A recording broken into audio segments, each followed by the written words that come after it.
కువైట్లో జలీబ్ అల్షియోక్ ప్రాంతంలో రోజువారీ భద్రతా ప్రచారాలు కొనసాగుతున్నాయి. ఈ కార్యకలాపాలను జలీబ్ అల్షియోక్ స్వయంగా ప్రారంభించారు. క్రిమినల్ సెక్యూరిటీ సెక్టార్ నేతృత్వంలో general department of criminal investigation, Farwaniya governorate ద్వారా మరియు బహుళ ప్రభుత్వ సంస్థల సమన్వయంతో ఈ ప్రచారం ఈ క్రింది వాటికి దారితీసింది.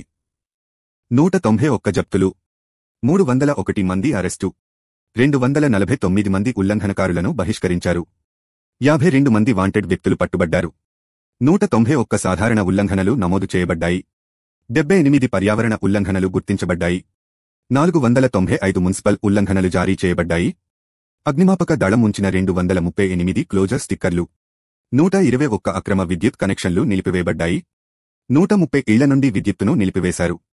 పబ్లిక్ అథారిటీ ఫర్ మ్యాన్పవర్ నిర్వహించిన 152 నివాస తనిఖీలు, మురుగునీరు పొంగిపొర్లుతున్న 30 ప్రదేశాలను పరిష్కరించారు. ప్రజా భద్రతను పెంచడానికి, చట్ట పాలనను నిలబెట్టడానికి మరియు ఈ ప్రాంతంలో క్రమాన్ని పునరుద్ధరించడానికి ఈ కార్యకలాపాలు రోజువారీగా కొనసాగుతాయని అంతర్గత వ్యవహారాల మంత్రిత్వ శాఖ ధృవీకరించింది.